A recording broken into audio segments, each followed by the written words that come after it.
A bit of Parmesan, throw in some Dijon. We're sprucing up your chicken this morning. Kristen Numbers from Simplify Supper joins to make Parmesan Dijon roasted chicken. It's kind of tomatoes. a mouthful, but it tastes really good. I wrote the name of that recipe, and then you saying it out loud. I'm like, oh, that's a long one, right? Lot of words. But I wanted you to know the main ingredients. So the boneless, skinless chicken breast are on sale this week at Smith's. So I started with those. Now I always fillet those in half. See, I was going to ask you because sometimes they're really thick, yes, right? and you don't want just a big bite of chicken, right? You want to get all of the fall flavors in there. So this is really just 2 boneless, skinless chicken breasts that I have cut in half. Okay. That way they cook faster, and that's just a little bit thinner and cooks more evenly as well. So here's the Dijon. If you want to go ahead and do what you're doing and just keep putting that on, I've done the underside and you're doing the top. Okay. Yeah, and then plus it cooks faster when you cut it in half, right? Yep. So it really, this is dinner in under 30 minutes for sure. Did you put some olive oil on the bottom? I did. I sprayed the casserole dish. You can do like a foil-lined baking sheet, whatever's easiest, but this way it's kind of just a one-pot dish, which I love. Less dishes to do.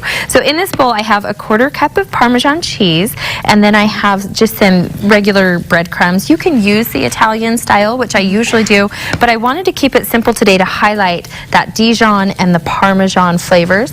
And then I'm just going to add a little bit of garlic. This is just 2 cloves that I've minced, and then I kind of smash them with the knife. So it's almost like a little bit of a paste in there.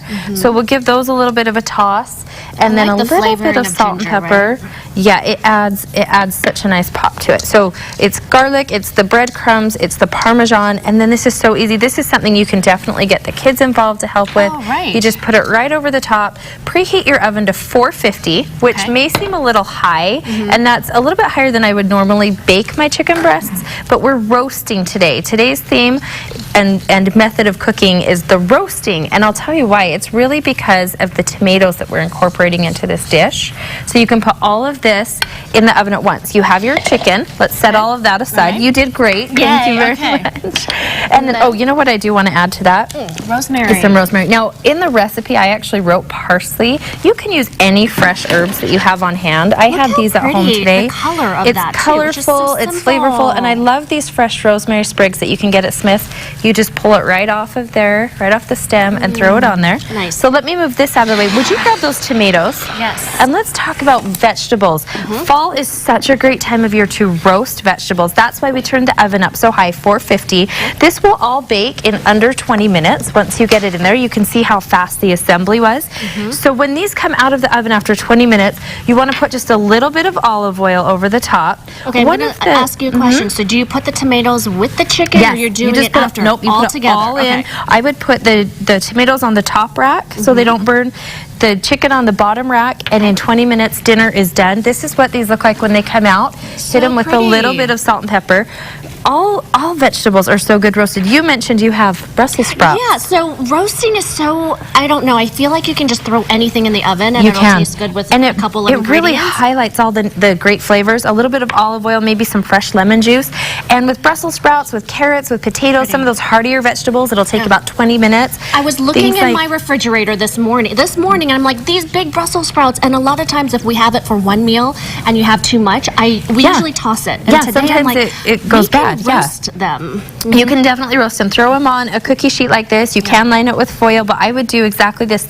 Some olive oil, not too much, not too little, just enough so it doesn't burn, but you don't want it to get greasy. And then just keep an eye on it. Maybe rotate it halfway through, give it a toss. And they come out just, it's the easiest way to do it, but if I roast cauliflower, my kids will gobble up the whole thing. If I just set out cauliflower, not so much. Yeah. And so it's just a great way to go through those veggies so that they don't go bad in your fridge. I'm sure a lot of you have fresh veggies from the garden this time of year. It's a great way to incorporate them into your weeknight dinner in a very simple way, but flavorful and a very elegant way as well. I think it's so simple. With just a few ingredients, you can just spice up things and make it more appealing to maybe kids, or you know, you're used to cooking chicken a certain way, and this way it's different. Adds just that much flavor. It's different enough you can serve it at a party, but easy enough that you can do it any night of the week. Kristen Numbers, always so good to have you. Simplify Supper is where you find her. Always some really great ideas. If you're stuck in a rut, go to simplifysupper.com, and we'll have today's recipe on goodforutah.com/GTU. Oh, that's all we need. Thank you so much. Thanks, Ray. Up next, we're breaking it down. It's Medicare 101. Stay with us.